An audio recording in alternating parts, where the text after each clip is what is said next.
Yo, yo, yo, yo, what's up, what's up, what's up? Welcome back to Let's Chop It Up. Another great week. How my brothers doing? You What's already up, know. We good. How was your week, Rod? Anything exciting, brother? Anything?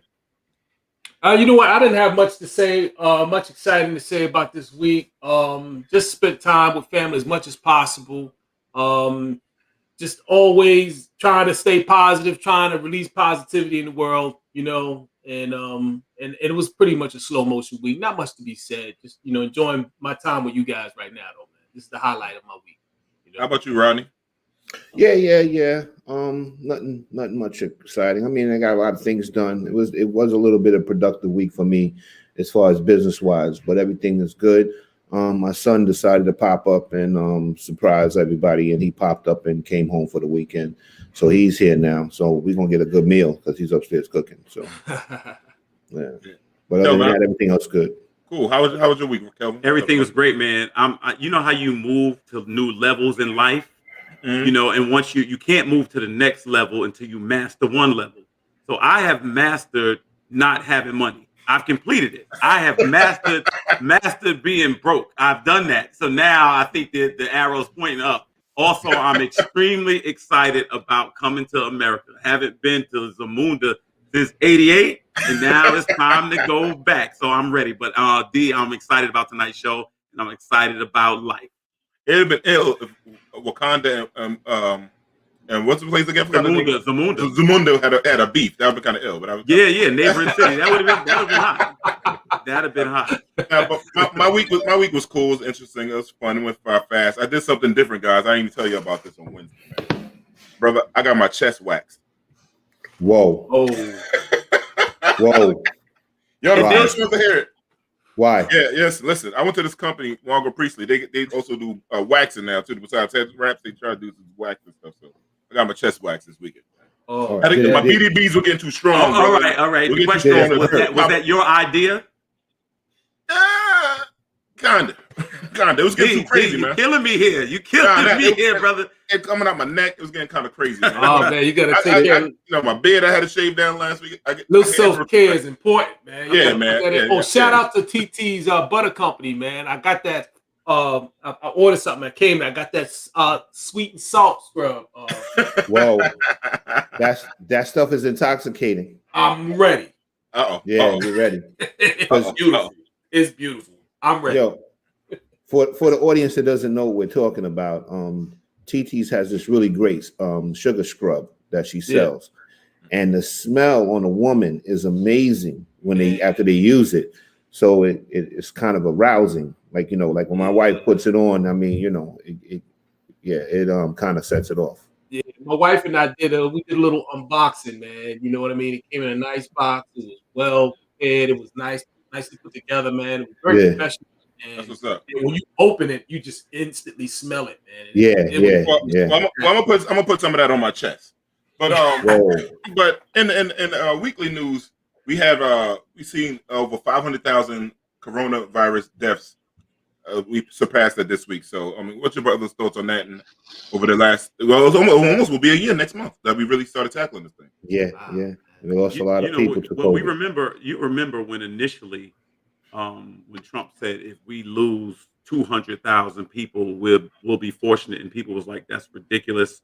And I mean, the comment was so dismissive, and it just felt disrespectful.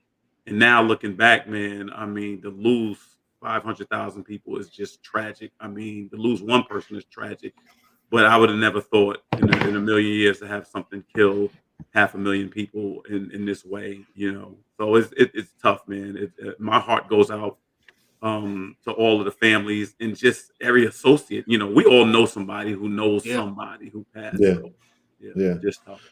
It's just I wonder if he was being back to the Trump thing. I don't want to get on the Trump thing, but I'm wondering if now, man, if he was being dismissive of if he was just being prescient, man, because it was kind of like getting us ready for it, because who knew 500,000? With him, I think it's dismissive. Of course. The tiebreaker goes.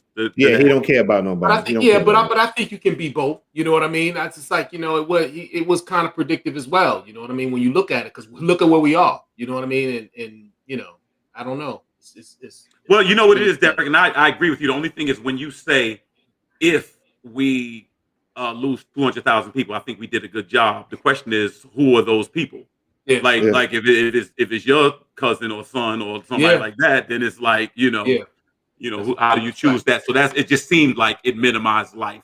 You know what I mean? But he probably was right. What I learned a long time ago is just because something is right doesn't mean it needs to be said. Some things are better off left unspoken, and I think that may have been the way it was phrased. Would have been one of those things.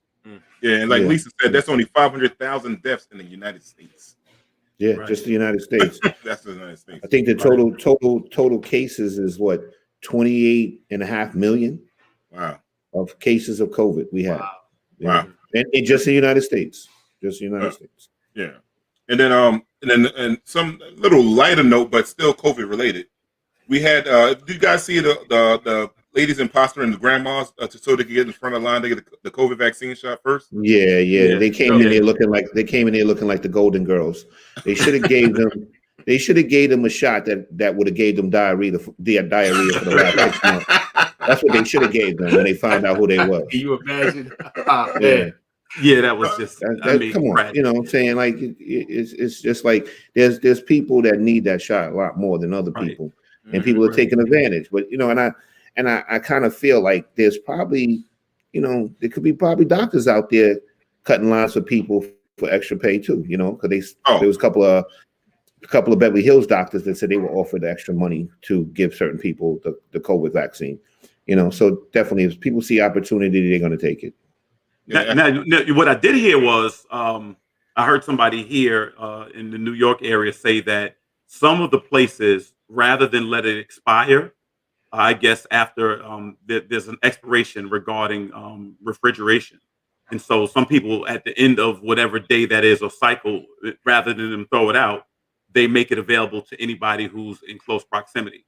So one person that was young said they were able to get the shot because they just hung around and they, rather than throw it out, they got it. So people would be willing to wait like that. To me, at the end of the day, you trying to get that shot illegally is taking it away from somebody more deserving at the moment. And I think that's what's really upsetting to them. And I mean, they got a slap on the wrist to me. I thought there should have been, kind of a precedent set with them. They just sent them away and told them they're blocked out from getting it their regular time, I think.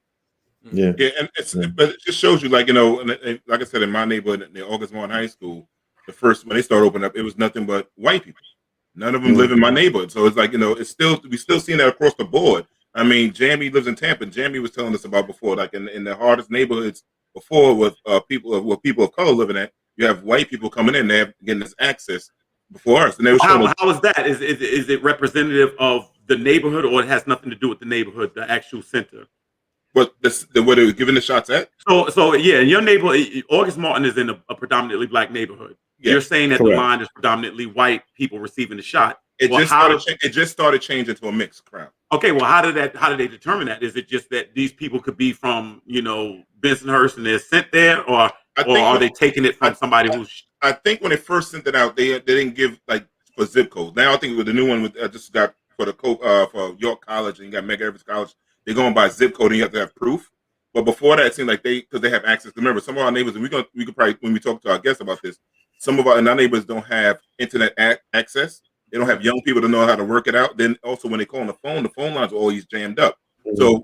So certain people have better access to certain technology. They was able to get on board first and then get in the lines first before all of us in our neighborhoods. The people that are dying more of us on the front lines doing healthcare services, public transportation, police department, fire department, all the EMS. So, and it really goes to show you, like, we still have discrepancies in racism, and when it comes even to just getting the doggone shot, and it's really sad. It's really sad. Mm. Well, racism and or prejudices don't take a break during the pandemic. I mean, it's just, it's still center stage. But at the end of the day, I'll say there's certain things I would be very, very afraid to do, and this is something you don't play with. So I just hope people can find some civility to make sure that it's kind of like just an orderly fashion thing. We gotten this far. Just please, everybody, stay the course. Yeah. So now, and another one thing that in recent times, I hope we don't have another George Floyd situation come to the U.S. and how we did last year in the summertime. But There was a no-knock warrant issued in Kentucky where a young man lost his life again to the hands of police. Any thoughts on no-knock warrants? And I want to start this question. I want to lead off with this question, giving it to Rod, because you're the one that have the years in law enforcement. How do you feel, my brother, about no-knock warrants? Well, the thing is, I'm going to explain what I don't know if everybody knows what a no-knock warrant is. A no-knock warrant is basically you go to the courts and you get a search warrant where you're allowed to execute that search warrant between a certain amount of hours, right? Most likely it's early in the morning where people are asleep, and you don't have to knock or announce yourself as the police before you hit that door. All right. So the thing is, the no-knock warrant is used for the element of surprise. They don't want people to see them coming or whatever. Yes, I have done no-knock warrants myself. I mean, I've never had any incidents where anything is going wrong. It's definitely based on how much research that those officers have done on that place. Sometimes the officers they don't do their due diligence, and sometimes they hit the wrong place, the wrong house, or the wrong apartment. You know what I'm saying? And that's when no-knock warrants become a bad thing, because they're not doing their due diligence to make sure that they got the right apartment, the right house, the right location. Those are the most of the time that no-knock warrants go wrong. But I do feel in law enforcement that they need some sort of element of surprise when dealing with criminals. You don't want to let people know you're coming, because things can turn very ugly very quickly. But in this situation, I'm not completely educated about what happened with this situation. I think they're still looking into it, but pretty much that's how I see no-knock warrants. They're just based on the element of surprise. That's all. So my thing is like this is my whole thing with the police. I mean, Rodney, you can correct me if I'm wrong. You already noticed this person's supposed to be at this address, right? Say you're at 123 Jefferson Street. And you know he's going to be there. This is where you already have the information. Now, when you're surround the house already, have a helicopter out the can, and why do you have to knock and just... Well, the thing is, actually, it's supposed to be, that's why I tell you about the due diligence of the officers. Technically, before you do a search warrant on location, it's supposed to be set on and watched. That's how they do it in New York. Like, that location's been watched since the night before you're going to hit it, to make sure, and you're supposed to take notes on how many people are going in and out of the location, how many people are in there before the warrant was executed, and how many people left or what have you. So like I said, sometimes, not all the time, the officers do what they're supposed to do, and that's how sometimes these mistakes happen. I think. But go ahead. No, and I was just wondering. You can tell me if I'm wrong. As I recall, like I think no-knock warrants were originally for, like, let's say, active shooter or something where someone's life was in danger originally when they put together. And I think it kind of turned into something else where it just became almost like, all right, there's drug activity going on in the home and or in a place, and then we'll enter on that, and so I don't know if, as I understand it's that, but what's troubling about Kentucky is they also have, I believe they're a stand your ground state as well, so let's say they're like I don't know if Kentucky is a stand your ground state. Yeah, I don't know. I think I heard that they were, but yeah, I know Florida is, but the execution of no-knock. Yeah. I don't know if Kentucky is, but I know that Florida is definitely a stand your ground law. But the thing is, no-knock warrants are executed to basically get inside a premise that has drugs, guns, some sort of illegal activity going on.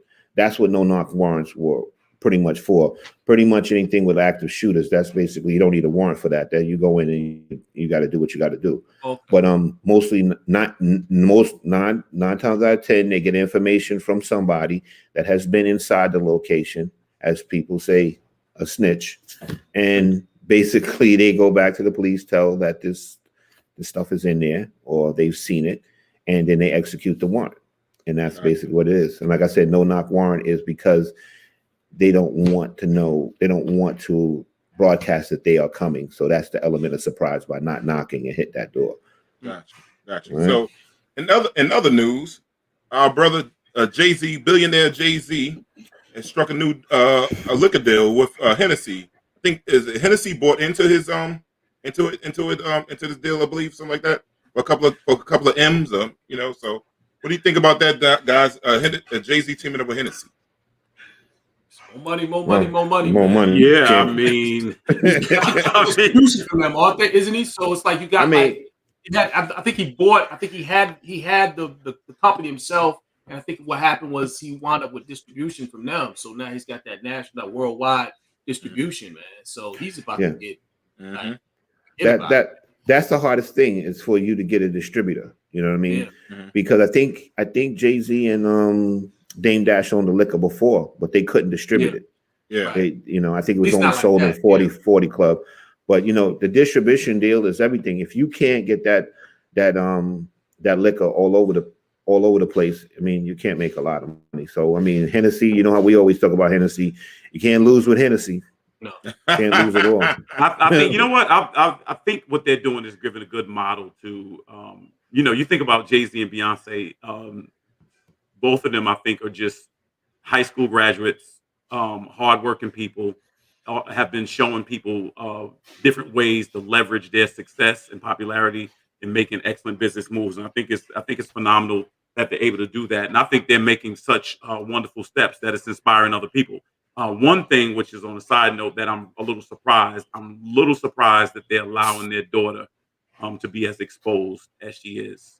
That I'm surprised that she's already in the industry. She's already an entertainer herself, and I'm a little surprised by that. I thought they would guard her a little better than that because when it comes to your childhood, obviously you can't turn that back. But you look at their children are going to be managing an empire one day, and I just think it's a phenomenal story from where they came from and where they are now. So kudos to them. So I think like as we all know, Beyonce, Jay-Z are brand themselves, and most likely they're probably going to do the same thing with their kids, where pretty much once they create you as a brand, then you can sell anything. So because you can be. So now basically they're brand themselves. He buys into a liquor company, and he can market this liquor himself, just taking photos with it, putting in videos, commercials, whatever. It's going to blow. That's what everybody's doing now. They're tying entertainers to liquor brands, and they're blowing as a result of it. So I think this is going to be no different. Price always sells, man. Yeah. So what's about to come? America's governor, brother. I want to ask you guys a question. How you feel about Cuomo right now, governor of New York, Andrew Cuomo right now? What are your thoughts? It's looking kind of shady for him. Like he messed up the thing with the nursing homes. They're saying he's been touching a little booty, maybe a little looks here and there. So what do you guys thoughts on? All right. So this is the thing. He's looking crazy. When it comes to, first of all, I think it was a bad optic to write the book about managing the pandemic while the pandemic is still going on. I think that just seemed a little self-serving, and I think that may have kind of drew a lot of negative attention. And ultimately, like you just said, once you take on that moniker of America's governor, much like Giuliani took it on as America's mayor, I just think it gives you a lot more scrutiny and a lot more eyes. As far as him being accused of inappropriate sexual misconduct, I think we still have to give people, we still have to kind of take a wait and see approach. There should be some due process, but I will say this just from the outside, it is starting to look really, really bad. I mean, I don't know, some people say where there's smoke, there's fire. I can just tell you it's starting to get warm. It's starting to heat up, and so eyes burning. It's looking bad. So I would hope, because remember, this was a person that initially we thought had his sight set on the White House, and the Republicans are definitely, they're looking for this fall. And I'll be honest with you, they're saying a lot of Democrats are not backing him either. So a lot of people are saying that they're pulling away. I think that was the play. I think that was it politically, man. I don't like to get into conspiracy theories and all of that, but I think there are plenty of people who are rather gleeful about his the dent being put in his image right now, on both sides of the aisle, actually. Well, if you give people ammunition, they're going to use it. Oh, absolutely. And that's politics. Sure. That is politics. Yeah. So yeah. But I think reason he wrote the book at that time, though, Kelvin, not to say it was the right time, but because his approval ratings were so high at the time. Yeah, makes sense. That's why he wrote the book at that time. And how all this thing came out, because Letitia James came out with her numbers and they didn't match his numbers. That's how this thing got rolling. Letitia James does not play. I mean, she does not play. She has been working her way up. Now, I'll say this, just for anybody out there that's listening, out of being respectful. For instance, now all the stuff that you see about Beyonce, stuff like that, you have never ever seen anything regarding she and I quote in our relationship. Never, because I'm saying just as a man, I want to have that type of respect. So I always try to keep that out the press.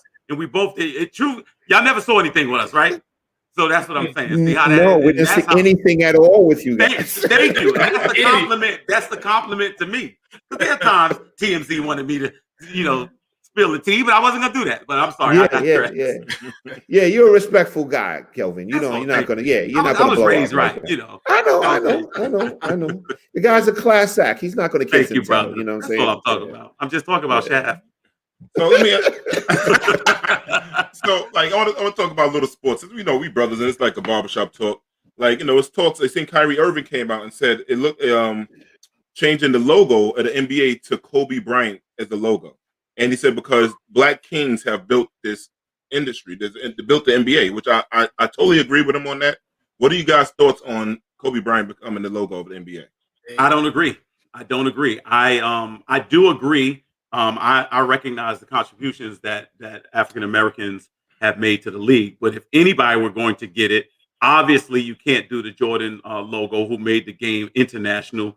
But you have to think about Bird and Magic. And if anybody, to me, the greatest Laker ever is Magic Johnson, in my estimation. And I would not give it to Kobe simply because he died. I don't think the logo is based on a memorial.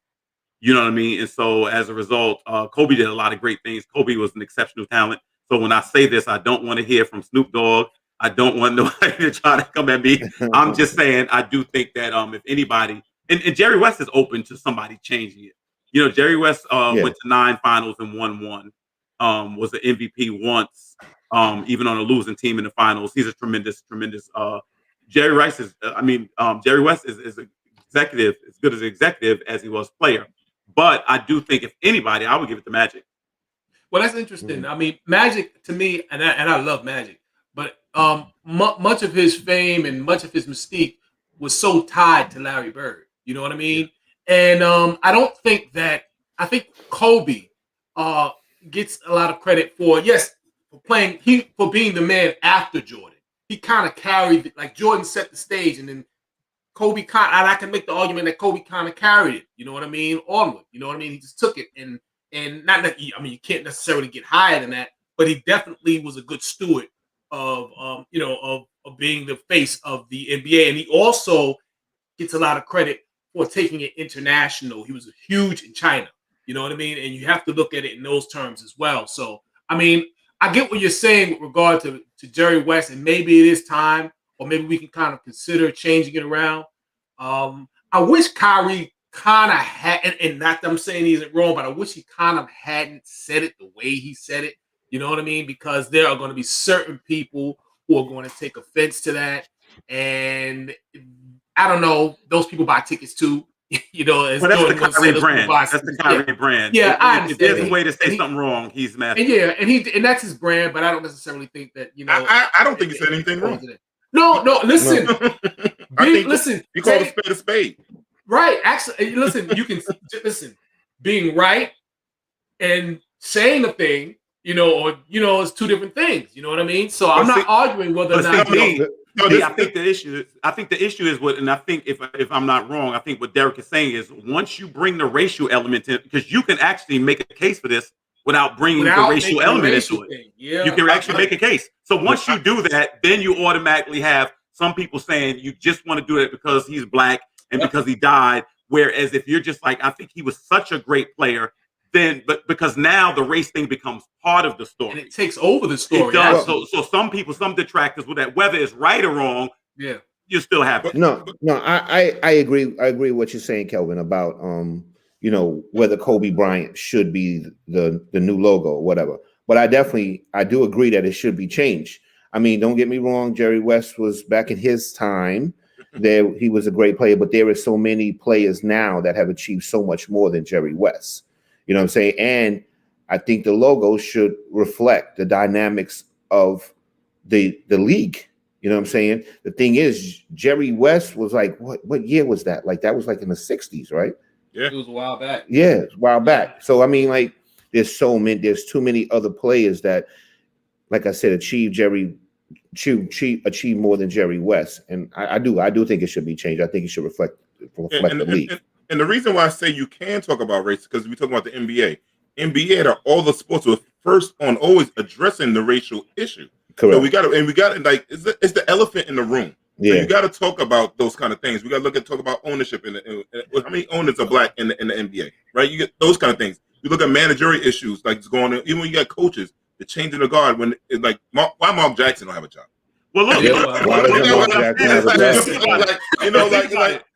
but would you give it to Bill Russell over Kobe? What I'm saying is why? Because NBA when Bill Russell was playing was still on tape delay. Magic Johnson, I can see your argument because when Magic and Larry was going at it, they started playing the games live. Well, Jordan they started making golden games more live. Bill Russell, they couldn't get his mama to watch the game on now. TV. Nobody saw him play. Nobody saw him play, man. But do you do this if Kobe Bryant's alive right now? Yeah, I think you still could say that. I think you can still make the same. You put Kobe Bryant over Michael Jordan. Only reason Jordan, like Rob, we talked before. Jordan already has a brand, and he already has a logo. So he has a logo. So you got to ask. You take Mike out of it. I could give the argument for Kobe and Magic. I could see that argument, but when Derek said that, it made me think. Magic, a lot of his stuff was tied to Larry Bird. Mm-hmm. Yeah, but then you got to also realize too, that Larry Bird and Magic Johnson duo that brought NBA back. No, and that was coming back. And the end of the line, what was it? Race. Yeah, correct. And at the end of the line, you're right. They loved that they had the great white hope that played basketball against this great black athlete. That's what that was with Larry Bird.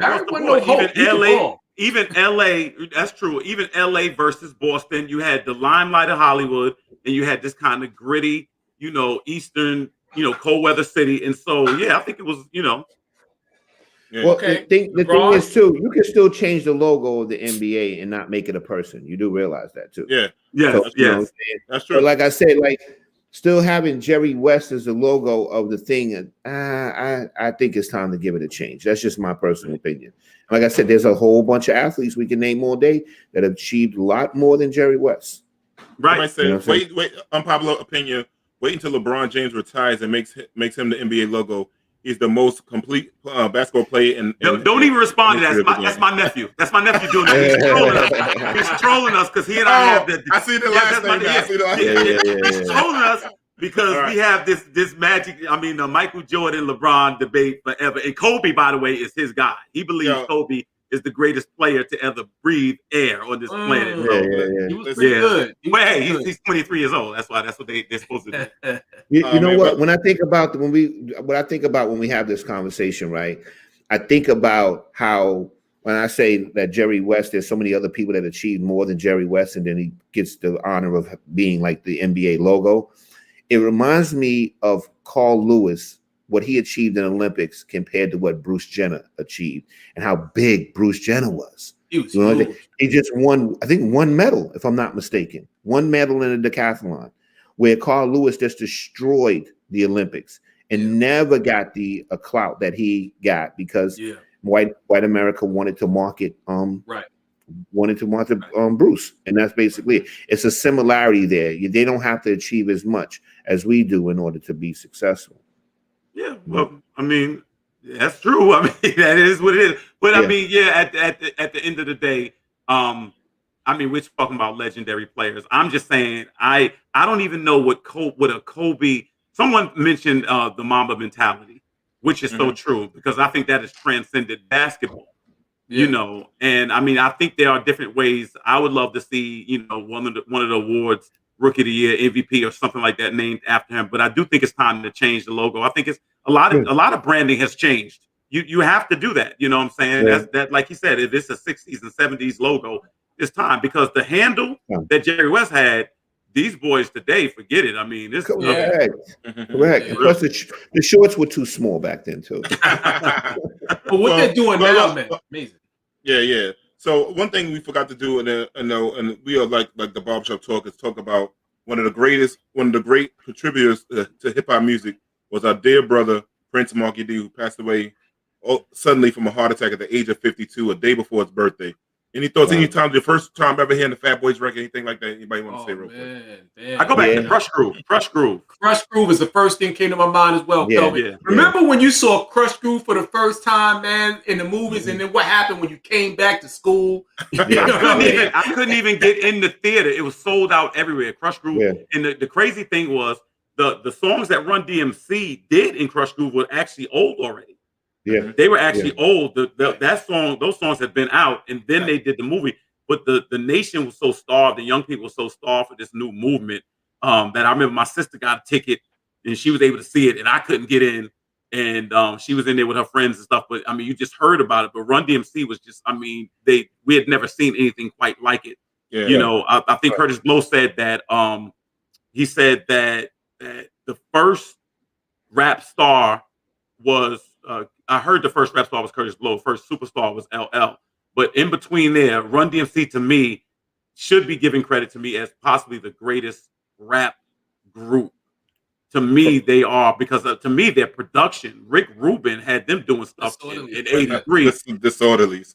You know, disorderlies. But no, but Prince Markie D, the funny thing was, I never really thought he was that fat back in the day in comparison to the other. Yeah. He was the least skinny fat. He was the skinny fat boy. Yeah, right. Yeah, exactly. Skinny fat boy. It was so funny though. Calling on that myself, I said no, he's a skinny fat boy. Yeah. So with that, you know, like you said, shout out to Prince Markie D. His soul rest in peace. Jamie, can you take us to our first commercial break?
Welcome back after the break. So, recent times we saw, like, for the COVID pandemic, we saw a lot of people talking about education, and a lot of people was like, "Yo, we're tired of how schools are going." We heard Black people talking about opening up their own schools, homeschooling, and talking about this charter school movement and stuff like that. So we're very, very, very fortunate tonight to have a bad brother, man. When I say this brother is bad, this brother has been on TV, on CNN, MSNBC. He's been on Roland Martin. He's one of the leading voices of education in our communities. He is a motivational speaker, world-renowned known. This brother has more bow ties than the Nation of Islam. I'm talking about this is a bad man. This man has his own theme music when he walks into a room. Can you bring in our dear brother, Dr. Steve Perry? He doesn't let us down. He doesn't let us down. Thank you very much, everybody. Y'all have a good evening. Dr. Perry, welcome, brother. Thank you for coming on tonight, man. We truly honored to have you. Oh, he muted. Somebody muted him. I had muted because the Chinese food just got here. Oh, okay. When you see my company walking behind me, hey man, this is how we are now. We live. You know how? Listen, think about the kids that we deal with. We see stuff in their backgrounds happen. Teachers are teaching stuff. All kind of stuff going on, man. And that's really what it is. One of the things that bothers me to my core is when these teachers go soft on our children and they they keep saying, we want to go back to school. What's stopping you? Go. The car don't work no more. Trains don't go. Like what's holding you up? You keep moving the line because you really don't want to go back, which is telling you more about what you really want to do before that than what you want to do now. Because for me, I can't wait to get back. Like we've been back since the fall, and you see, like you just said, when you can see in the room, you see one child sitting on one bed doing doing whatever class they're doing. Another child sitting on the other bed doing whatever they're supposed to be doing. And this child's got his headphones on. He's sitting there like this, trying to pay attention. This is not cool. And we can do better than this. And so actually one of the coolest outcomes of these circumstances God rest his soul, so many people passed away, including Prince Marky D. But we have begun to say, you know what? I can actually do better than what it was that they were doing for my kids.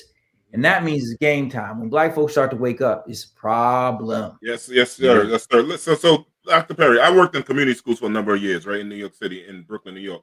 And some of the things always came up, because you have a charter school. A lot of people in public education hate charter schools.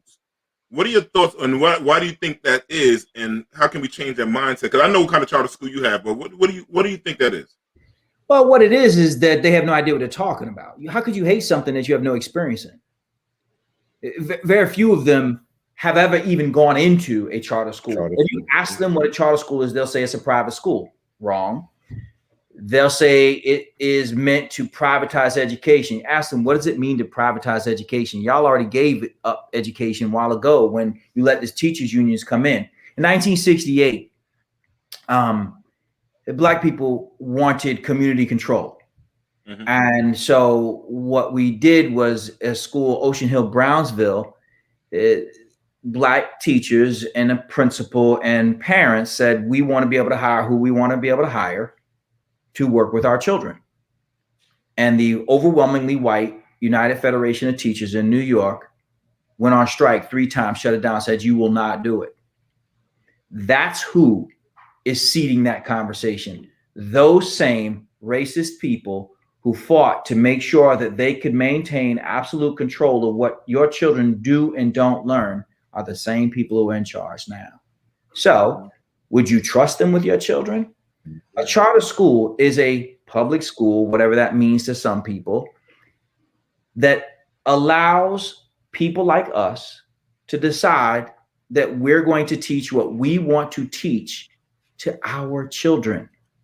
In that same time, in 1968, the United Federation of Teachers decided to take out 2 chapters on Malcolm X in Harlem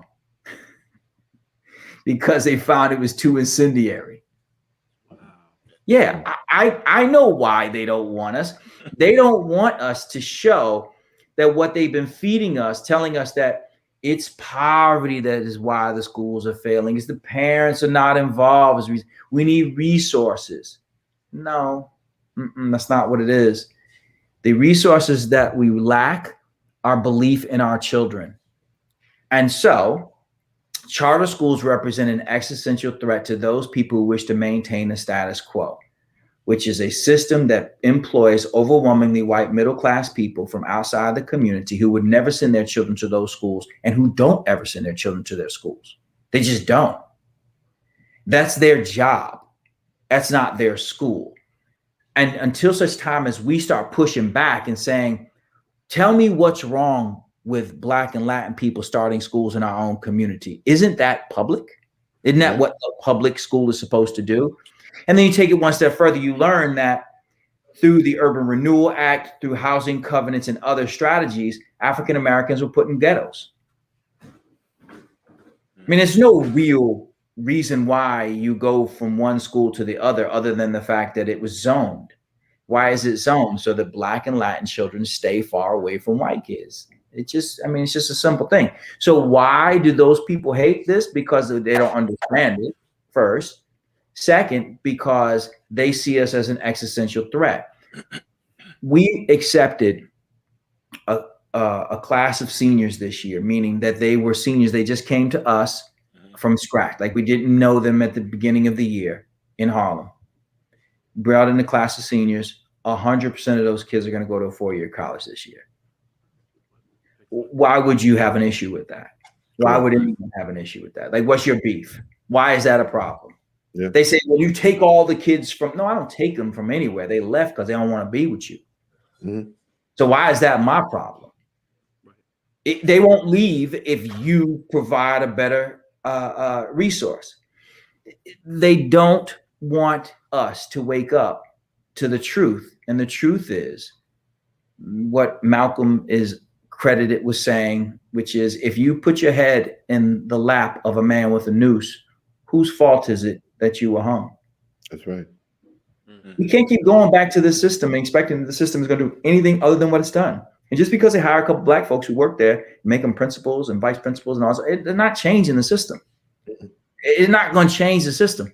What changes the system when brothers like you say, you know what? I got this. We'll open our own school. We'll hire who we want to hire. We'll fire who we want to fire. And we'll get her done. Yeah. Yeah. Dr. Perry, I want to ask you a question. Before the show, me and you spoke, right? I explained to you my background. I just wanted to know, what is your opinion on police officers being in the schools? So it's not so much the police officers as in cops themselves, who's in the school and for what purpose. The truth is, I think it's a good idea for the police to have a relationship with people in the community because things happen. And there are times when we need to call on you because a child comes in and something bad has happened to her. And if you're a stranger to her, she's not gonna talk to you. But we needed to talk to you because something really bad happened to her at home, and we need that conversation to occur.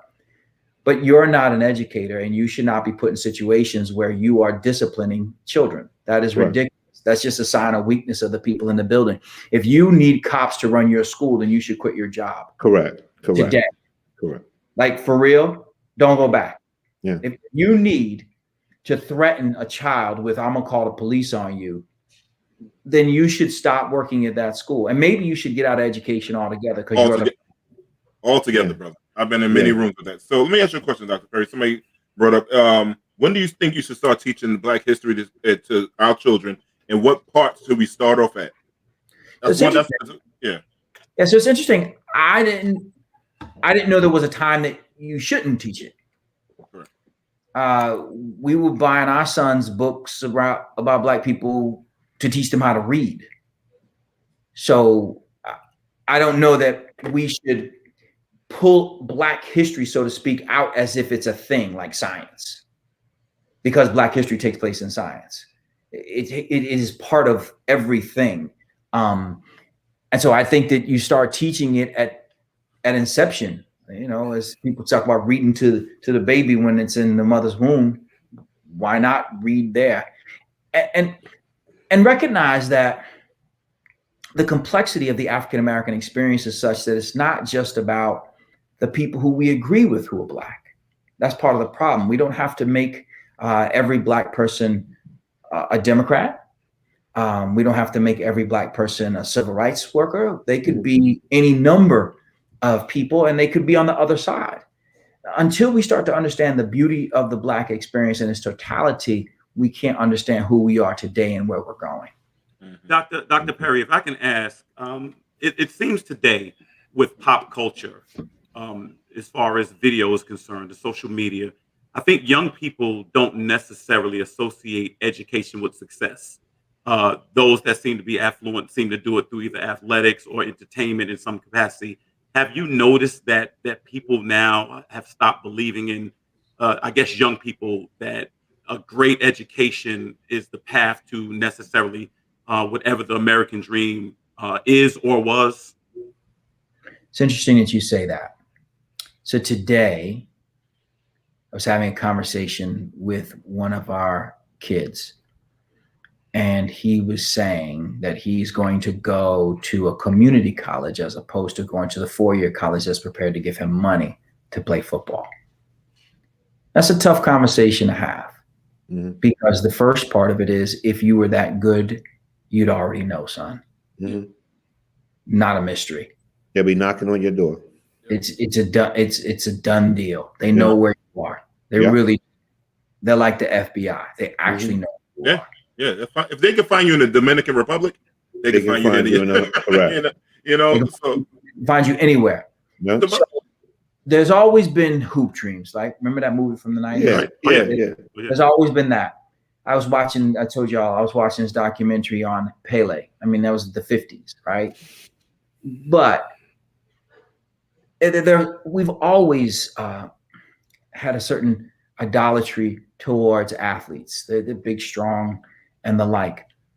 But I will tell you, I don't think Black people have given up on education. I think that many African Americans don't believe that education and educators believe in them.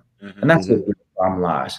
I feel like a lot of our kids and parents and grandparents, many of whom, when you do 3 generations, ain't even 50 years old, they're stacked so tightly on top of one another that in many cases they've actually had some of the same teachers in that same school. Wow.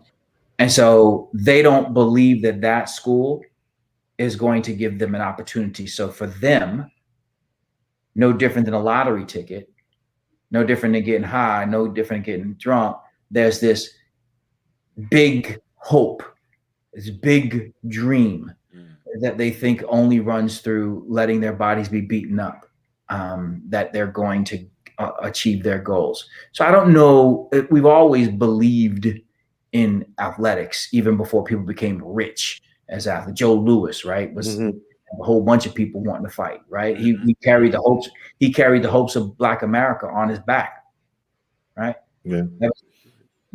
Let me ask you a question. Go ahead, Roger. No, I was just going to say really quickly, Dr. Perry, I also think that's also a reason why a lot of kids gravitate to the gang culture, because they feel like the gang culture has their interests at heart than anybody else. So I 100% agree with you that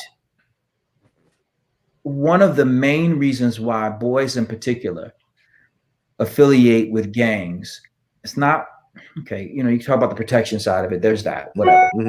But it really has more to do with they actually believe these young brothers love them. They actually tell them that they love them. Yeah, I'm your brother. I got your back. I'm your blood. Yeah. In regard to that, though, we know, like, let's say we know the importance of, let's say, Black male teachers. All right, we've had research on that done, and how do we get more of them to become teachers, and to become sort of like, role models, or just something that they can model themselves after? And how do we get more? How do we get that input from, let's say, HBCUs or anything? Like, what are your thoughts on that? So there are a lot of ways that could happen. I mentioned to you before about 1968 teacher strikes in New York City. In the 60s, teachers unions created civil service examinations, much like they have for the police and fire, right? And you guys understand what the civil service examinations were meant to do. They were supposed to keep certain people out. Correct. And so the same thing occurs in teaching. In teaching, there's civil service examinations that you have to take. It's like a praxis exam is what it's called. And what we know is that 65% of Black people who take the praxis exam, fail it the first time they take it. Yet we know that the praxis exams passage is no indication of your ability to teach. So it begs the question, why then do you have the exam if all it does is stop Black people from becoming teachers? And teaching is a really good job. It's a good job in a lot of ways, because what it does at the very least is it allows you to have a schedule similar to your children. It also it allows you to do things with your children in the community, so you can become a productive member of the community. You get out when everybody else does. You coach youth football or basketball or cheer or chess or what have you. You could become a meaningful, engaged member of the community. There's so many things that you can do. And so the question then becomes, why is it that more people are not teachers? It's not because of some of the things that we think. You'll hear people say, well, teachers don't get paid enough. That's actually not true. In New York, it's the average teacher is making almost $80,000 a year. Yep. I just want to point that out. I want to stop and pause. I want to pause there real hard. The average teacher in New York City is making $80,000 a year for 180 days. And brother, tell them how much the principals and assistant principals make, because I know the answer to this. Sorry, but depending on where you are, $150, $175, $200. Yeah. $200,000 to be a principal of a failed school. I want to, again, I just want to stop. Like we're going to have a conversation. If you want to know just how, you'll hear people say teachers are underpaid and overworked, go into the parking lot. Look at their cars. That's right. You got a point. Look at their cars. Now, I've always wanted to know, Dr. Perry, because I'm sure there's a myriad of things that you could have done. Where did you get your drive from? I've always believed, and I've worked in the gospel ministry for 30 years, and I do that because I was called to do it. And I always believe that teaching is or should be a calling. I don't think a person should just go into it, because I think you have to have some skin in the game when it comes to, I think you should have a passion for young people. But tell people a little bit about you, about what made you become Dr. Perry. So I was born on my mother's 16th birthday. If you're Black in America and you grew up from the 70s backwards, chances are you grew up in a rough situation. I mean, it's just kind of the thing. We all got the markings of people who've grown up under those circumstances. If nothing else, you were Black, right? Mm-hmm. Even if you weren't poor, you were Black. So poverty and is trumped by Blackness every day. You're from New York? I am not. I'm from Connecticut. And so lived in public housing until I was in my early 20s. And my mother was on the Tenants Association in our project. So I don't know if she was a president or vice president, because there was only 2 people on the Tenants Association. But I used to go to the meetings with her. And when I was there, I would see her talking and asking for things that I thought we should, like, even as a child, it seemed like, why is my mother having to ask y'all for this? Like, even I understand that this is like, why wouldn't you make sure that our houses don't look like we live in squalor? Like, why is she asking you for that? Like, we didn't do anything wrong. We pay our rent.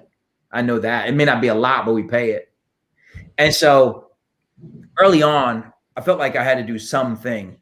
I don't know. I thought I was a superhero. I remember one time I watched Superman, the TV show, and the black and white TV show. And I remember he used his eyes to bend steel, like lasers. And I went outside and I looked at a basketball hoop, and I squinted. And I was like, I could bend if I want to. I just don't really want to right now. So I couldn't be convinced.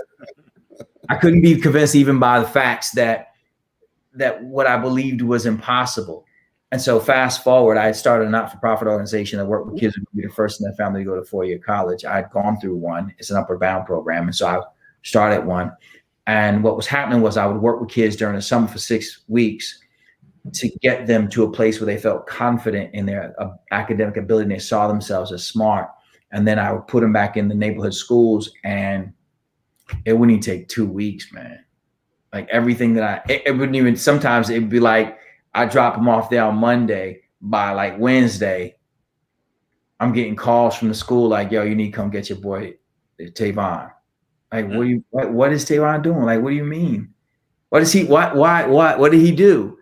And then I was going into the schools, and when I would go into the schools, I could easily find the lowest classes because I just looked for the classes with the most Black kids in it. And many of those kids were my kids. And I had them over the summer, and I know that they weren't low because I actually had the data. I had the test to show that they actually were not low.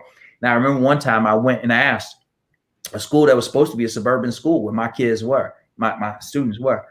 I asked them, why is it that all my kids keep ending up in this goofy class called extended algebra, which was 3 semesters of algebra? So they would take algebra in their freshman year, first and second semester, and then they would take algebra again, same algebra, in their sophomore year, and then they wouldn't take another math class again until their junior year, which would be an extended geometry class, which meant in terms of the SAT, they wouldn't have the requisite math that they needed in order to do well on the SAT.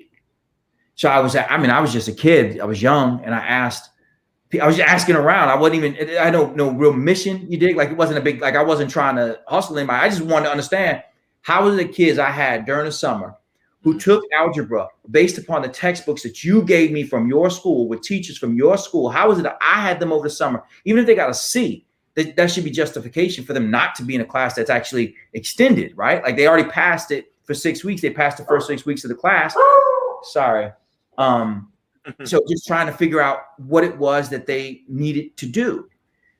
And every time I asked the question, nobody had an answer. And you know, my grandma would say, bless their hearts. Somebody said, well, if you get us the list of the kids who are from your program, we'll take them out of the class. And I said, well, yeah, like I already knew that was going to happen. I'm taking them out. But why do they keep ending up there? Like, why am I having this conversation with y'all every year? And it's just because of their color. It had nothing else to do. They didn't have, I asked them, is there a test that I could prep them for during the summer so that we won't keep having to have this conversation? And the lady was really kind. She was a sweet lady, this older white lady. She was, you know, I'm sorry, but I get that you're sorry, but like, why is it happening? And what I found out was that in the 7th and 8th grade, guidance counselors and teachers were recommending kids for certain level classes based upon their behavior or what they perceived their behavior to be. And you can imagine all the kids who were Black and Latin kept ending up in these lower, they kept ending up in these lower classes. And so I finished here. The real kick in the pants was when my man, who I'd gone to college with, who's college educated, his wife's a nurse, he called me. His kids had gone to this particular school in a place called Windsor, Connecticut, which is outside of Hartford. Mm-hmm. And he said, hey, my daughter just got recommended for this leadership program.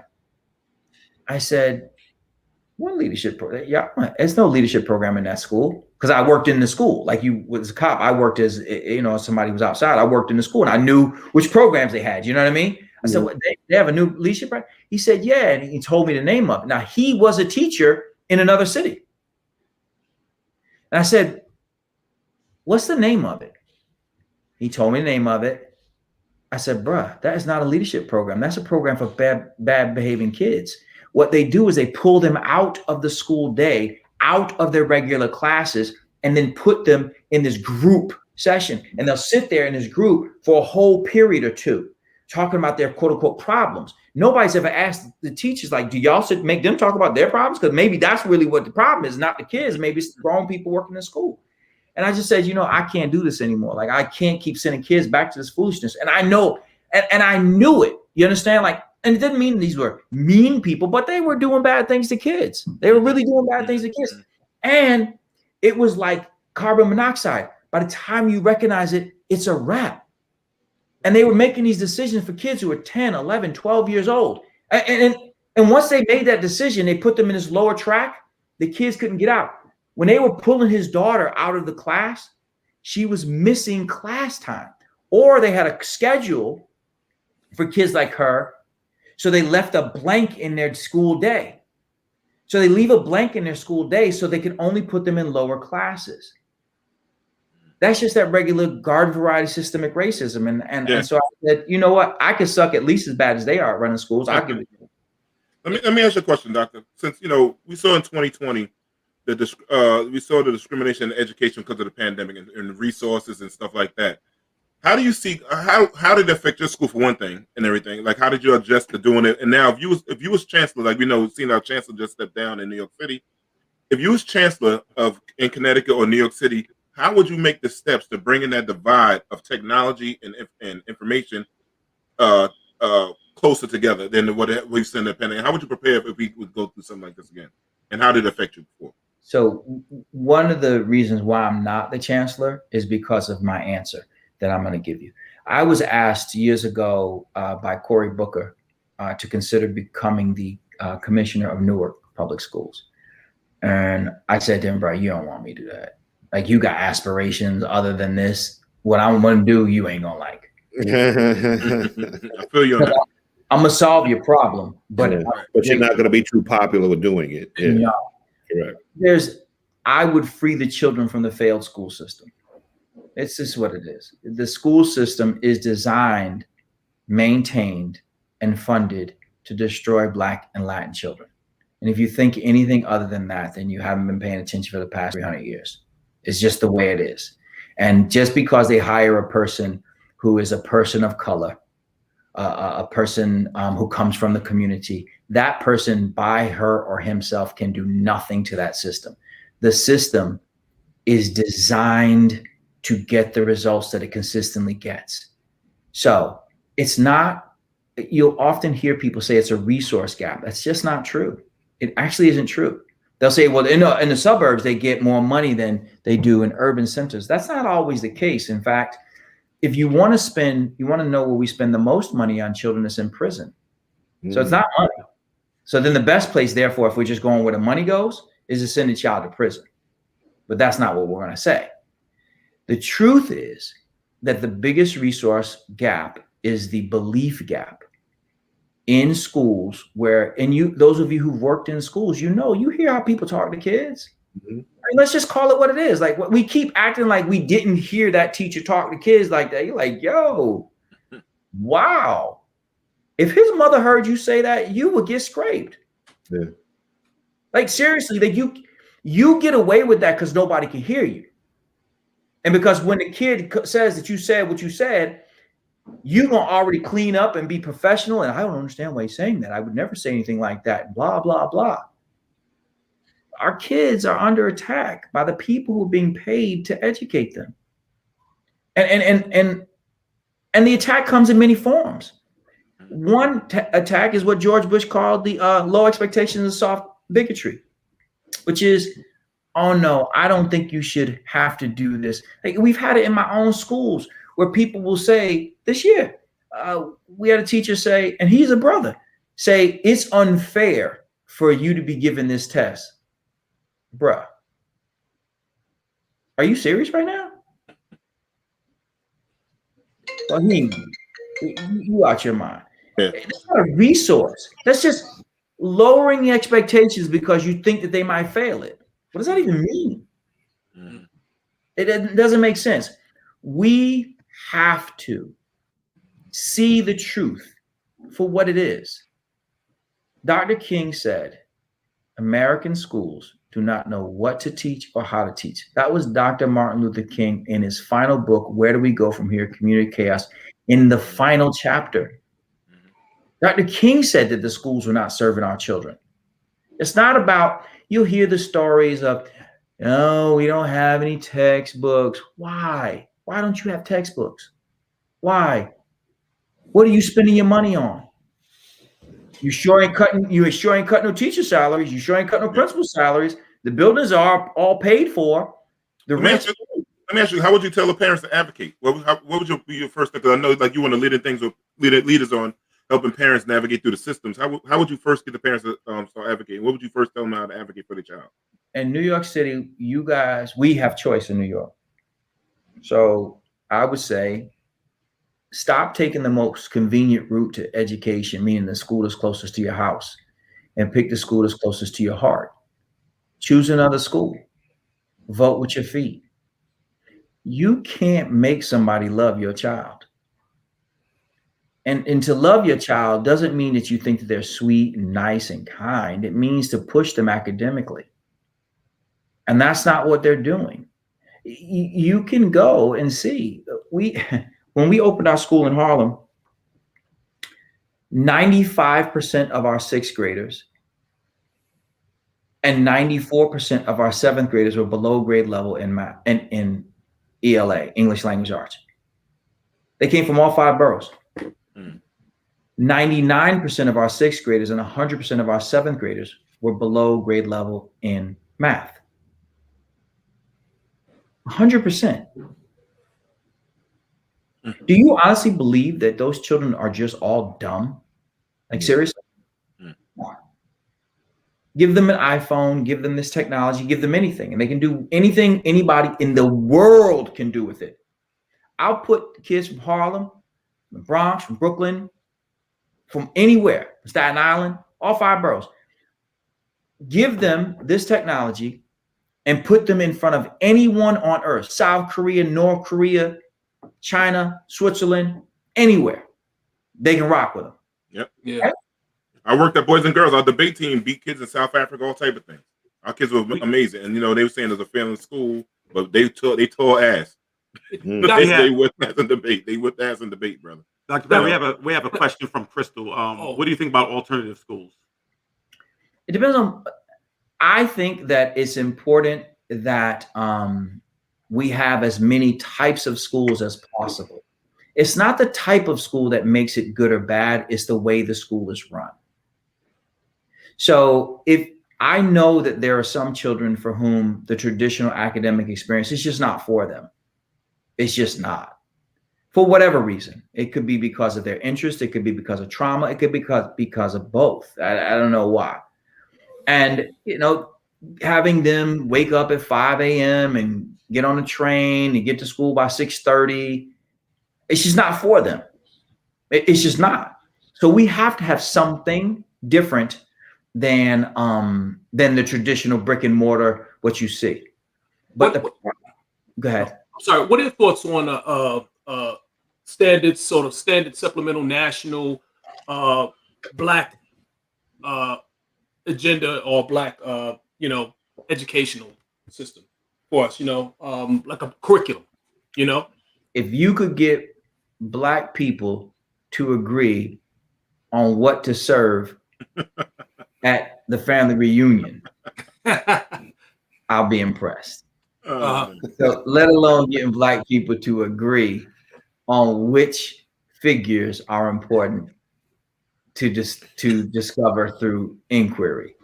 So I think that there's a great deal to be said about some of the regionalism. There are people who we would consider heroic who are from the Midwest, but here on the East Coast, maybe not so much, We have our own people who we would rock with, who tell a different story. Then there's those people who lead to national prominence, who come from particular areas.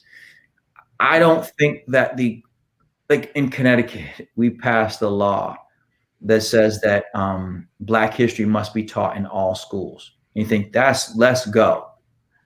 Let me give you a little something about that. 4% of all teachers in the state of Connecticut are Black. The 4%, brother? 4. Wow. So you passed a law to teach Black history, yet you've not passed a law to require Black people to teach it. Correct. Yeah. That's like asking people to come in and teach Spanish who've never spoken Spanish before, Right. but who love a chalupa. Yeah. But it's so crazy because you have schools. I went to Benedict College. We want to lead in schools of putting out Black teachers out in America.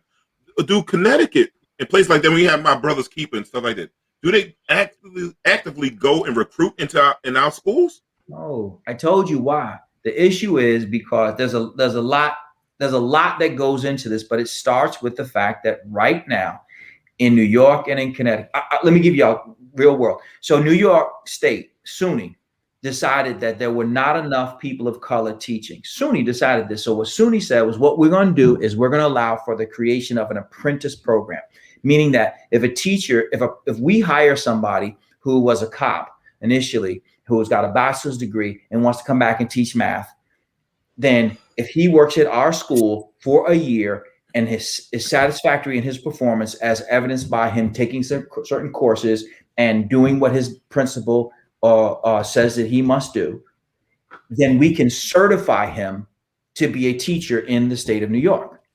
That seems like it makes sense, right? Mm-hmm. Really simple, right?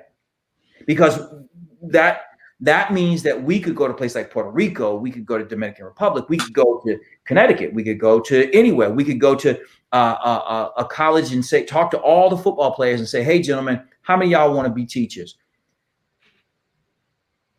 The United Federation of Teachers, the teachers union, sued the state, and the state lost. Wow. And so now that apprenticeship program was killed by the United Federation of Teachers, who claims that they want to have diversity. And let me explain to you how you become a teacher now in New York City, the same way that you would have in 1968, which means you have to major in education as an undergrad. How many people major in education as an undergrad who are Black and male?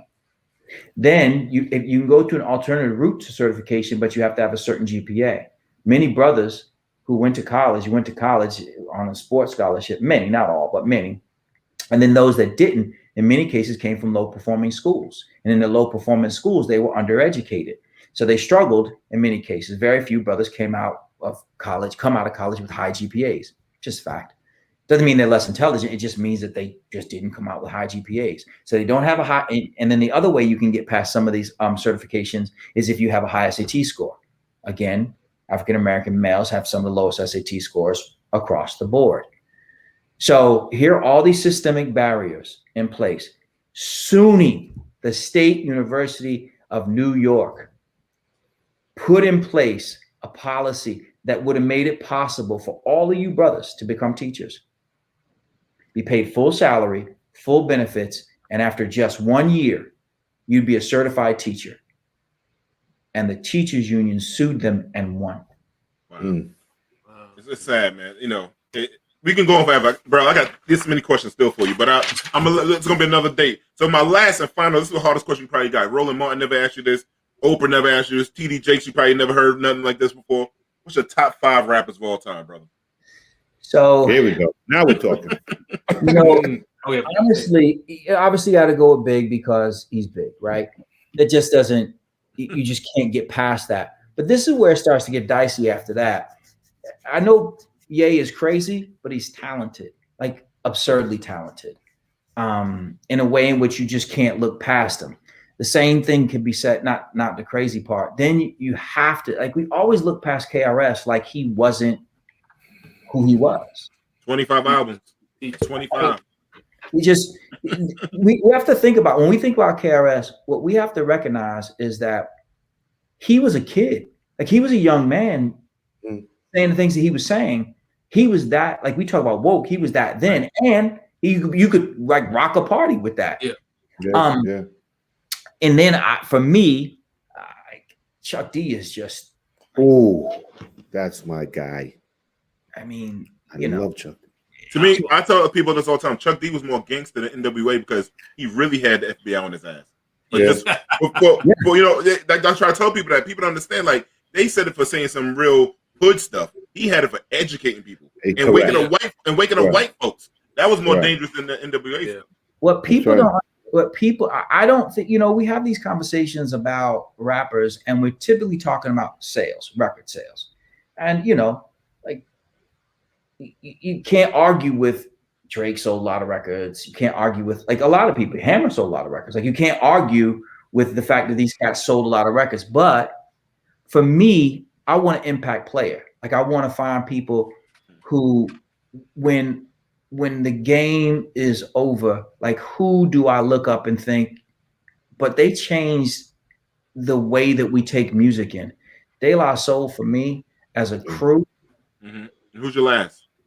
I would go with De La Soul as my crew. Okay. I would go with De La Soul as my crew because they changed, like, they took the consciousness of what was going on in that time, that black medallions, no gold, but then they took it to a whole other daisy age. Yeah. Native tongue, all that stuff. Yeah. So, Dr. Perry, anything you want to promote, anything you want to let the people know before we let you go? So real quick, actually, one, apply to our schools, go to capitalprep.org. We are capitalprep.org because we want your children to come to our schools. And then 2, breaking news at this is the final season for Fix My Life, Ian Van Zant's Fix My Life. And so the final season is now, and the final episode is on March 15th. And I need y'all to watch that. I just need y'all to watch that. March 15th. Because we'll be in there. Nice. Thank you, gentlemen. I really do. Thank you. Thank you, brother. I'd love to have you come back again. Like, I would love to have you come back again, man. I could talk to you for 4 hours, man. I'd be honored. I genuinely, and as I go, let me also say thank you for the work that you brothers do, not just up here, but what you do in real life. Cats don't understand the work that you do, and that sometimes I get to be on television and people think that I do something different than you. Let me be the first to say that you are the soldiers that are making things happen. So I deeply appreciate the work that you do. Thank you, Dr. Perry. It's been an honor to have you on the show. Get to that Chinese food before it get cold, bro. Get to your Chinese food before it get cold. We're about to go watch The Black Messiah. Oh, man. We'll chop it up about that later on. Before I go, let me tell y'all, you must watch this documentary called Mully. Mully. I'm telling you, get your family there. It is one of the best documentaries you have ever seen in your life. I promise you. What is it on? What's it on? I don't want to tell you anything else about it. Just please watch it. What network? No, network. What network is it on? I think it is. Okay. All right, cool. Thank you, brother. Appreciate you, man. We love you, man. Keep Peace, fighting the Doc. fight for us, man. Thank you a lot, brother. Have a great night. Appreciate you. All right. You big. Dr. Kelvin's in Perry the dropped middle. some deep stuff. Dropped some deep stuff, man. A lot of knowledge, man. That was wonderful. Like I love talking to. I've been in rooms and conferences where I'm a speck compared to the white educators in the room. So like that felt good to see like his brothers like that out there. So I can't wait to talk to the brother again, man. Really appreciate absolutely. it. Really appreciate the talk. And I want to make sure that we still keep on. So we still got a long fight to go. It's hard to see. Like it's crazy when he said 4%. That really messed my mind up. Like 4% in a state like Connecticut is one of the richest states in the country. I mean, you got 4% of people look like the kids we are, like kids in Danbury and places like that. But it's hard. You can't. I'm sorry. Yeah, the one thing too he brought up about the teachers union, and me and you are very familiar with the teachers union. They do a lot of things that stand in the way of the progression of our children. You know what I'm saying? And like I said, I've seen teachers. They got a very strong union. Some teachers should be fired, and they still keep their jobs. They protect them left and right. And sometimes teachers will go sit in this place called the rubber room, and they'll collect a check all year and done nothing. Yeah, people don't understand. Like when teachers get tenured, a teacher can literally come into a room, sniff coke off somebody's body, and can't get fired. So it's really not get fired. The only thing you can't do is you can't hit or touch kids. That's the only thing. But it's a hard, strong union. That's strong. That union might be stronger than the police union, stronger than the sanitation union. Yeah, I would say it is. I would say it is. As a father, I do respect the job that they do. You know what I mean? I don't have a problem with unions, and I respect the job that all teachers do. But that's a pretty frightening thing that that someone, like you said, like they can't get fired for any reason, and I wouldn't want them to. I think they do an incredible job. Some of them, most of them, I give them all. Well, try to give them the benefit of the doubt. I don't know if have some amazing teachers in our children's lives, that they are really still in touch with it a lot of ways. They still ask about my kids, so I respect that. But but it's just unfortunate that you have that. So we have another educator coming in. Kelvin, can you bring in our next educator and tell a little bit about it? Well, gentlemen, I got to tell you, I'm very, very excited. This is not only one of my closest friends in the world, but one of my favorite people in the world. I've known her since 2009. We went to grad school together, went to seminary together, actually. She is the senior pastor of the Church of the Resurrection in Harlem, New York. She is also my co-laborer in the gospel, a mother, a pastor, educator, the head of the Booker T. Washington Learning Center in East Harlem, New York, 325 101st Street in Harlem, New York. So it gives me great pleasure to welcome to the Let's Chop It Up family, my friend, the pastor, Kimberly Wright. Well, hey, what's going on? What's going on, sister? How you doing today?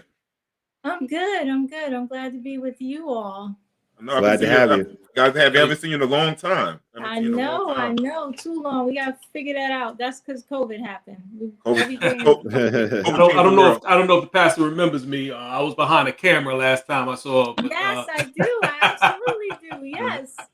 So, Pastor, I'm going to start with the first question. Since you said about COVID, how did COVID affect the community that you serve, and how did it affect the young people, and what have you been doing from 2020 to help out the community, and what are some of the things that you have seen? Oh, Lord. I believe this could be a whole show by itself. So I will tell you that as soon as COVID happened, we had to shut down our after-school program, our preschool program. We were getting ready for summer camp, which did not happen last year. And right away, I think that we are just a church that's very rooted in our community. And so, it's kind of like, here's a crisis. The first thing is like, let's make sure everyone is safe. I'm not one of the pastors who is like, the blood of Jesus, we're going to keep coming to church and God is going to take care of us. I was like, okay, everybody go home. The Lord warned us, right? The writing is on the wall. Everybody go home and be safe and let's figure this all out. And then, then we started getting the body count. And for me, it's personally very high, right? So I'm very grateful we have lost no one in our church to COVID, thank God. But right away, we knew what we were supposed to be doing. We saw that people were dying, and we started what we call a Let's Live campaign. So I was very concerned about all the teenagers who are out in the street not wearing masks. I know, like, it's not fashionable. It doesn't look cool. You look vulnerable, because you look like you're trying to protect yourself, and you're not supposed to try to protect yourself from nothing but maybe a bullet. Maybe you ain't even supposed to do that. I don't know. But I just saw a lot of young men hanging out way too much. And I know, our kids go home to parents and grandparents. We live in close proximity to one another here. And 2/3 of people who have died from COVID have died or who have been infected by family members, by people they live with. So, being concerned for not only our young people, but the people they live with who are very vulnerable. We gave out masks, we gave, water, food, we gave out other stuff to make getting a mask a conversation, and then to talk about safety. And then we opened our preschool back up, and now we have a remote learning lab. So we know our kids are home suffering. This is the worst thing that could have ever happened to our children. And let me just say that our children and our seniors, they are the superheroes. They are the warriors of COVID. Like, our kids are being decimated right now. We are losing our children, their mental health, their emotional well-being, their spiritual well-being. Physically, they're not playing, they're not outside, they're not active. They are depressed, they are anxious, they're worried for themselves, for their parents, they're grieving, they miss school, they miss their activities. My daughter was supposed to graduate in May, no graduation for her from college. My son was due to be a lead in a play at school, and he had a birthday, March 29th. All of that, his 16th birthday, all of that was missed. And so, all of our children have a story about what's missing, what's not happening. And then, so we knew our kids needed to get out of their houses. All of our parents are not equipped to take care of their children. Some houses have multiple children. Some parents are going to work and can't stay home, right? It's like everyone has a different scenario, and we wanted to respond the best way we could in the way that we're able to. And so we opened back up. We have a remote learning lab for kids, and we have our preschool open. We will be open this summer. We have found, the research says, that children are safer than they are at home. And so we're doing that. I've buried a lot of people because of COVID, so it has personally really affected me. But I know I have to keep going. So That's what we're doing. We're in the middle of a war, and we're trying to, I don't know if we can win at this point, 500,000 people, right? So we've already lost, but we're trying to save as many as we can. Mm-hmm. Pastor Kim, I'm always fascinated by your story, and many people don't know you have 5 degrees. You are a product of East Harlem. What has made you commit to the neighborhood? You are as dedicated as anybody I've ever met in my life, especially as far as ministry is concerned. The passion that you have for the kids is unparalleled. What made you stay there, and what drives you? So I want to say it's a couple things. One is that I grew up in East Harlem. East Harlem District 4 had an excellent school system. I was well educated in East Harlem. I was well prepared for the scholarship that I got to go to a New England boarding school for high school. And I got there and had absolute culture shock and wanted to come home, where I was loved and nurtured and educated and well taken care of. Oh man. Sorry. Jamie will get her back. He'll get her back. Like, I think Bill lost her. Kelvin, you know what the best. So, like, give a little people some things about the pastor. Well, I'll tell you. So she has started a school. Her former pastor, Reverend Leroy Rixey, her predecessor, started. He had this vision for this ministry in Harlem, and the thing that I love about her, and you all would appreciate this, is you're not going to see her flying around in a Learjet. You're not going to see her in a Bentley or whatever. She's a person that genuinely is for the people. And as she rejoins us, she could tell her own story. But I could just tell you a first hand account that she definitely served. She's a true disciple of Christ and a champion for people. But you can take it back, Pastor Kim. So I went away to boarding school, and what I found out was that, there are schools that educate their children in a way that's very different than the way we educate ours. Those schools are built to create the leaders of this world, not just this country, but of the world. They are taught differently. They're taught to think differently, and the expectation of those children, very, very different. Those children who are dynastically wealthy, I guess a lot of us would call them trust fund babies. Those kids are in school right now.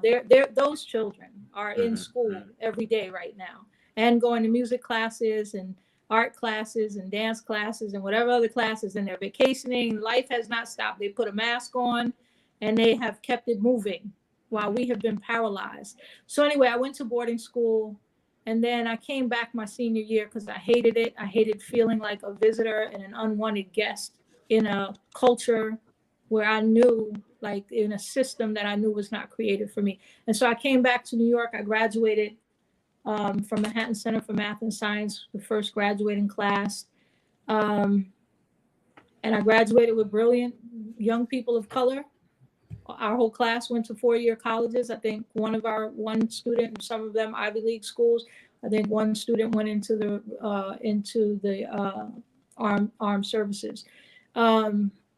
So I will also say the other side of my story is that while I always did well in school, I was a menace to society. So I was addicted to drugs. I sold drugs. I ran the streets. I was promiscuous. I was a problem child in every way of the word. I was a problem in this community. And so I owe this community a lot.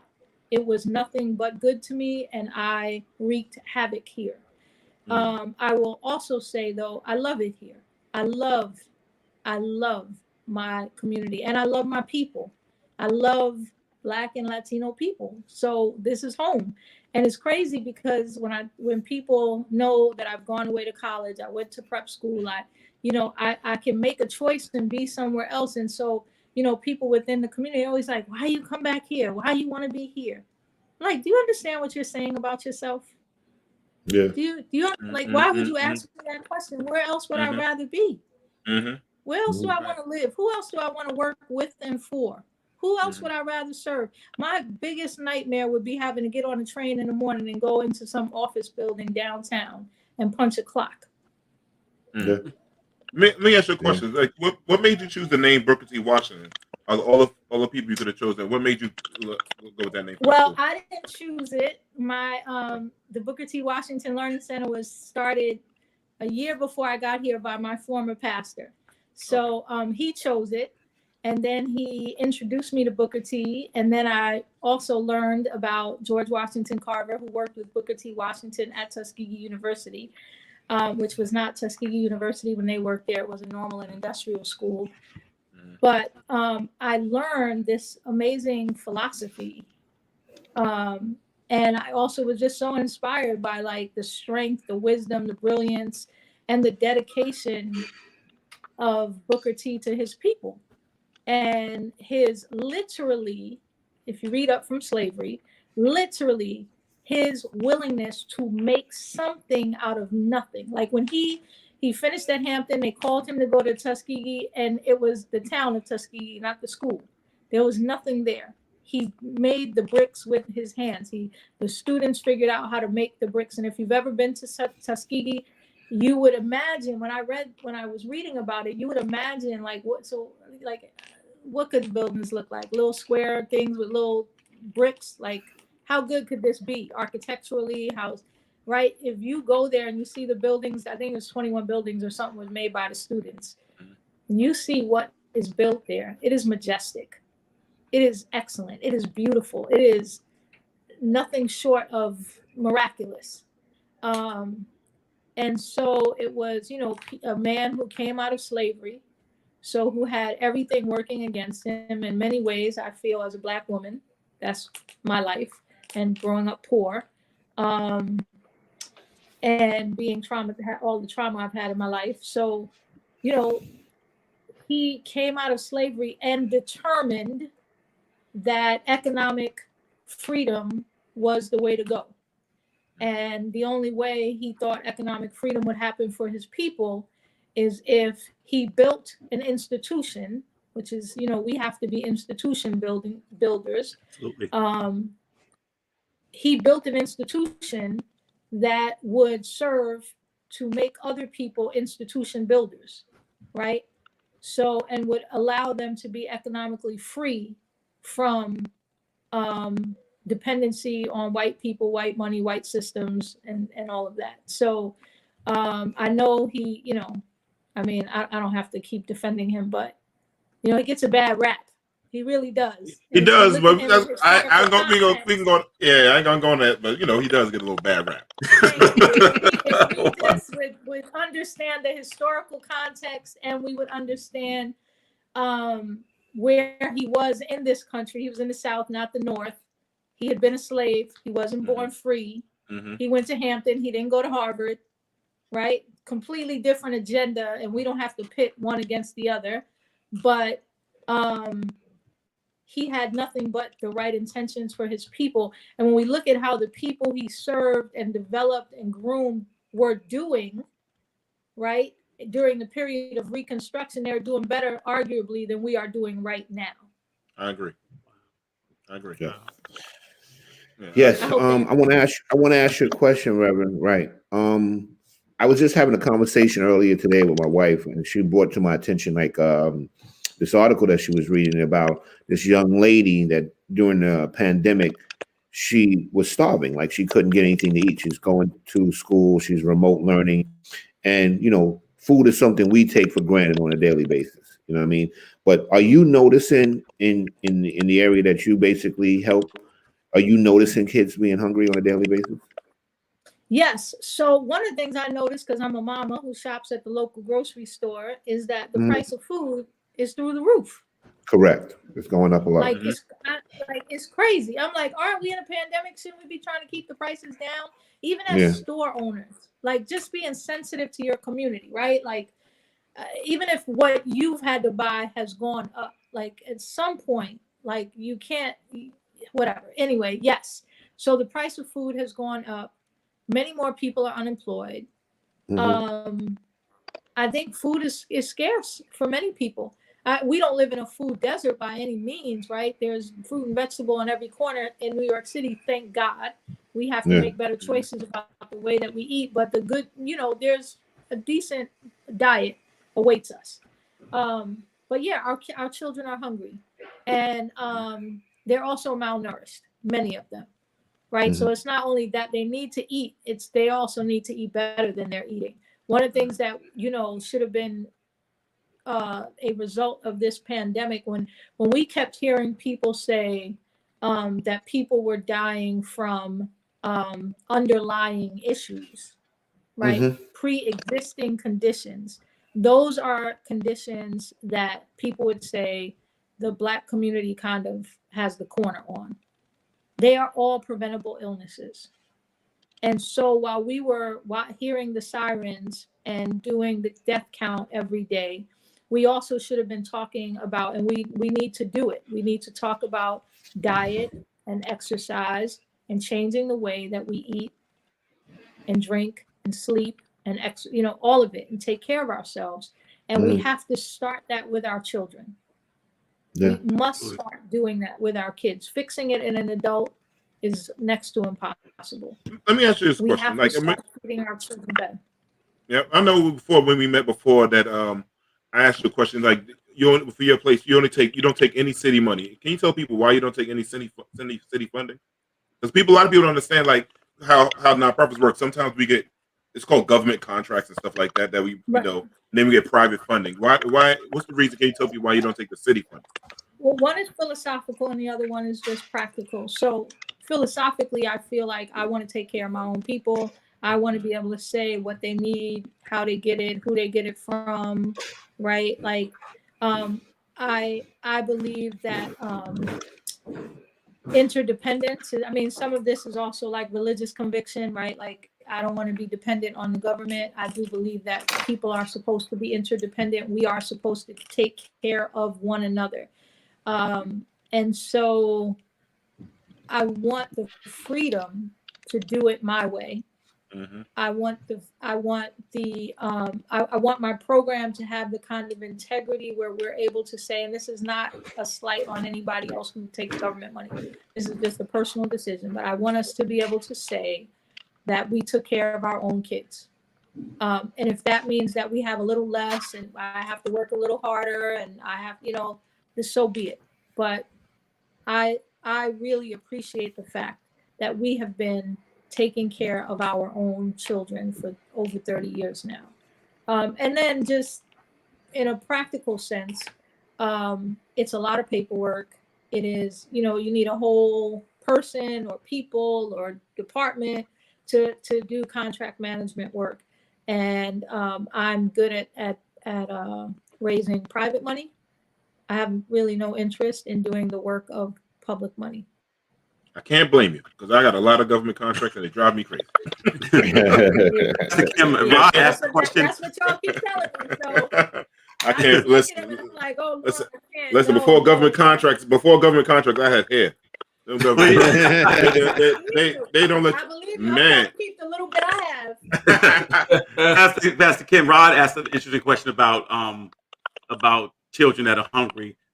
Expound a little bit about Our Father's Kitchen. Let the people know what that is, what that program is during regular times outside of a pandemic. Okay, so growing up poor and being people of color and like this community is Black and Latino, so food is everything. It is the center of everything that we do, and it is a big part of our identity, and it's part of how we comfort and come together, how we comfort each other, how we come together, how we celebrate everything. So I wanted us to have, because the community was being gentrified, I wanted us to have a community dinner. I wanted it to be that when I thought about the poor people in our community, I wanted it to be that big families that couldn't go out to eat, couldn't take 3 kids or 4 kids out to dinner, could bring their kids here, sit at a table that had fresh flowers and tablecloth and a waiter or waitress come and serve them a 3-course meal that was nutritious and delicious. Not far from home, in a church, in our sanctuary, where the pastors come by and say hello and offer prayer if you need. But mostly, I just wanted them to feel like they had a place they could come and relax and have time with their family. And then I wanted people who were moving into the community to have a space where they could meet the people who've been here. I also wanted them to see who we are. I wanted an open door time where they were not just coming in on Sunday morning gawking, or if they would even come in, right? So I wanted a time where new members of our community could come in and see what we were doing. And then finally, I come from a family where hospitality is very, very important. We had restaurants. I just felt like it was a way to use one of my skills and, my knowledge. And I don't know, God just said, do it, bring them together. And so that's what we do. The first Wednesday of every month until the pandemic happened, we would bring in about 70 to 100 people. They would be fed. Every table has a waiter, somebody around who can pray with them. It was never like, you have to come to church or people are not going to come here. And, it's not a bait and switch. It was dinner. We invited you to dinner and it was dinner. And we just went out in the community, 300 invitations, and handed out 300 invitations, and about 100 people would come. So 1 out of 3, that's an amazing, that says a lot about the people who are here doing outreach and how, and the reputation of our church, the trust that people in our community have for what we do, and the quality of our food and our care and our service. So what do you see, like what do you see your school being at since this pandemic and thing, like maybe 5 years from now? What do you see the future of and of East New York? Because like you just mentioned, gentrification is happening. I mean, East New York, I'm sorry, East Harlem. Gentrification is happening. What do you see Harlem? Do you see our faces still being in that community 5 years from I'm not. I mean, so this particular community has so much public housing in it. We have the most public, housing projects per square foot or something like that, and in whatever radius, it's some high number of New York City. I can't repeat it exactly, but per square foot, we have the most housing projects. And so those are not going to get torn down in the next 5 years. Poor people are going to be here. What they did was they built in every empty lot and in every tenement that they could tear down and remodel and, gut, they've done that. And so we're going to all have to figure out how to coexist. And I don't know, I'm struggling. I think a lot of people are struggling. On one hand, it's like you're here and you're our neighbor, so you're welcome. On another hand, the way people come is a little bit problematic. They come and there's like the building across the street from our church. It has a shuttle bus that takes them to 96th Street because, God forbid you have to walk to the subway at 103rd Street. Just things like that. Like you don't shop here, your kids don't go to school here, you don't come to church here, but you take advantage of lower rents, So those kinds of things, I pray that in time, if people are going to be here, that we are more of a community. I pray that more people are not dislocated and feeling like they have to leave, priced out of everything. I don't know. I'm very concerned. Sometimes, you let things collapse to a point where everybody just kind of abandons it and then other people come in. And I feel like with our school system, a lot of times I feel like that's what's happening. If they can't take our housing, then they will just destroy the school system. And then we will have to flee for that reason, or the violence or the something, right? But it's hard to be here. You mentioned earlier, Pastor, that the more affluent schools were still sending their children to school. The children were still attending classes, and that's not the case there.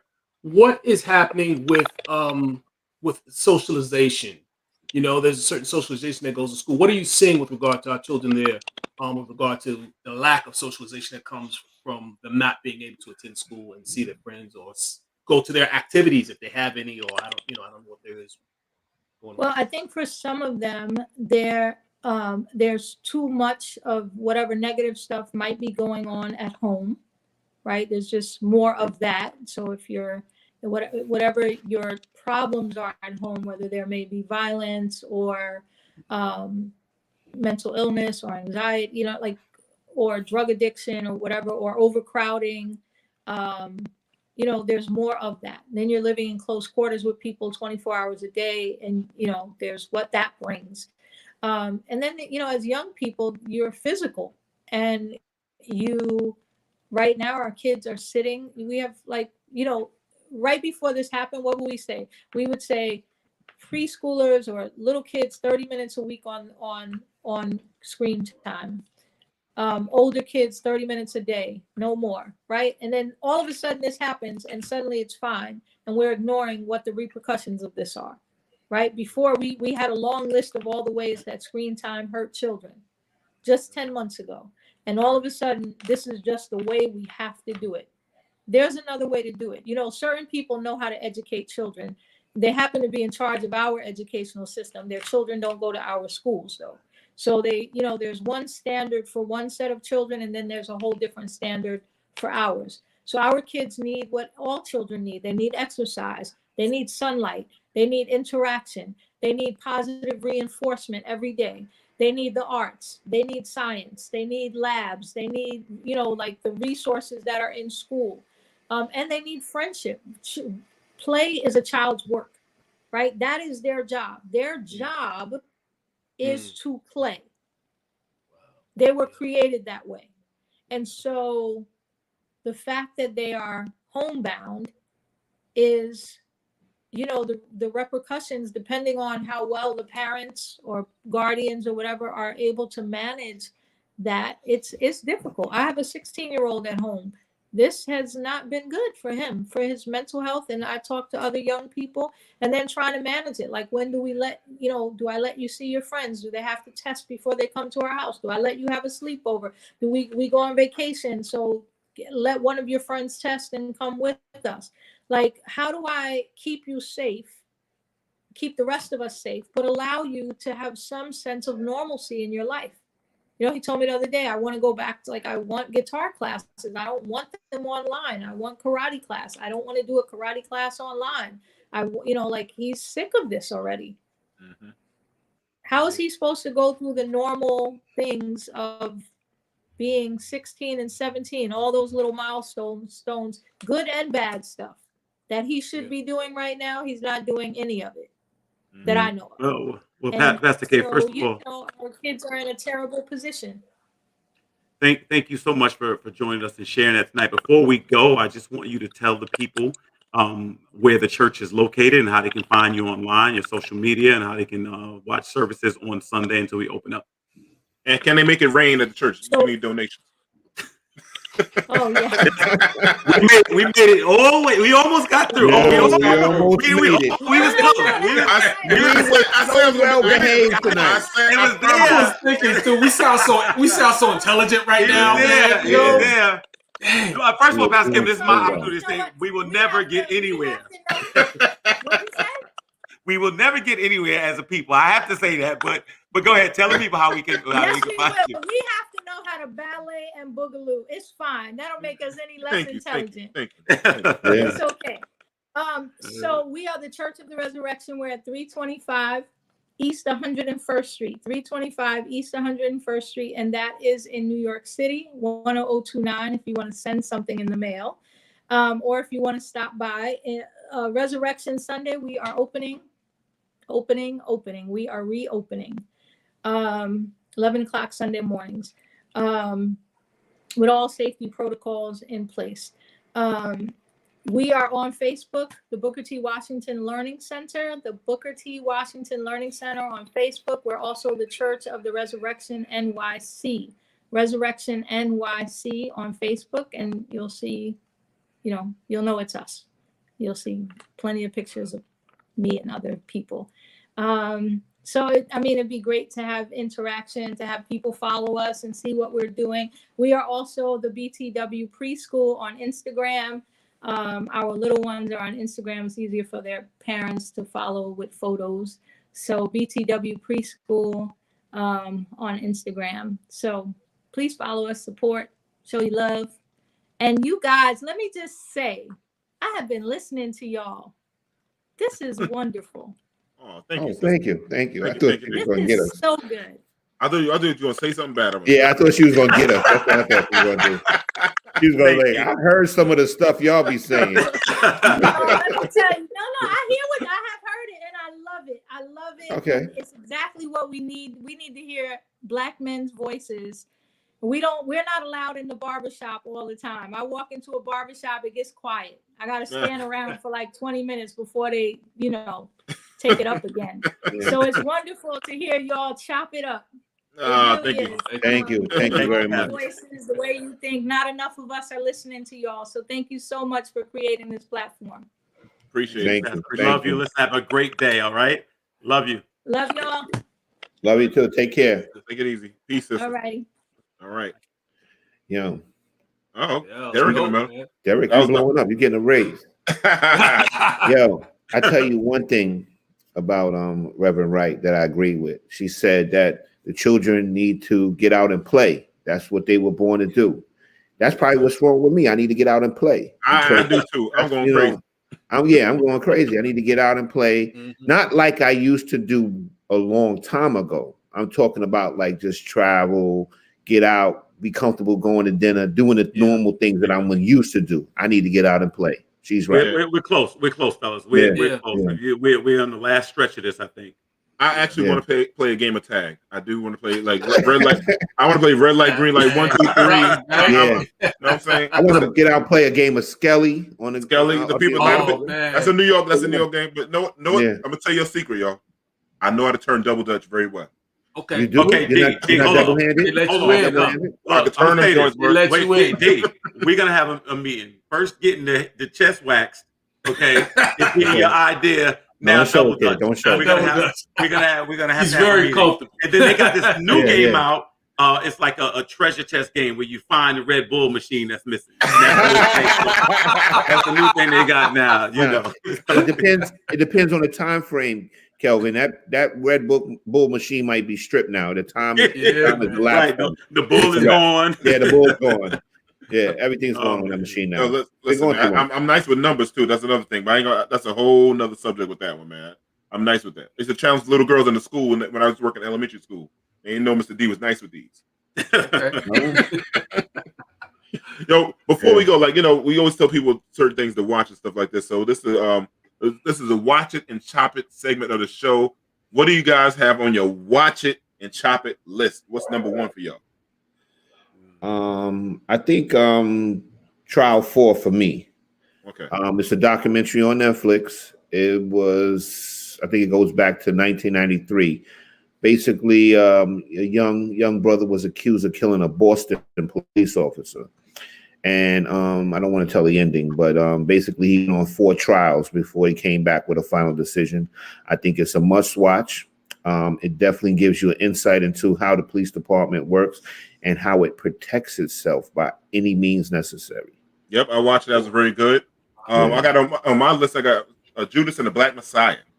Okay. That was good. I would just say my only problem with that was I wish they would show Fred Hammond what made him become a Panther before and made it a 3-hour movie instead of an hour-and-a-half movie.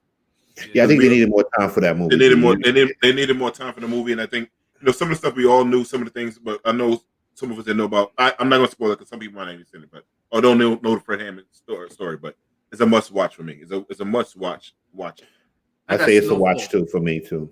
Yeah, I got Snowfall on mine right now. You know, getting back into the new season. Those first 2 episodes, woo! Out, man, right now. Snowfall. For people don't know, it's on FX. You can watch it on. It's also on Hulu. But that's a must watch right there. And people don't understand it's like loosely based about Freeway Ricky Ross's lifestyle. Yeah, it ain't about throwing snowballs, everybody. At all. It ain't about throwing snowballs. It gives you insight of how the CIA and Iran with the Contra. With Ronald Reagan, first bitch Bush. I mean Bush. I ain't say bitch. I mean Bush.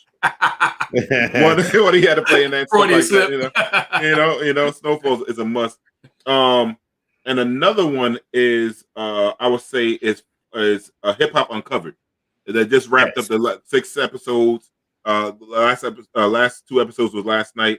I thoroughly enjoyed it. We all probably came up in that era when hip hop and how it changed from into the street got involved in it. So if anybody wants to say anything about that, but I think it's a must watch.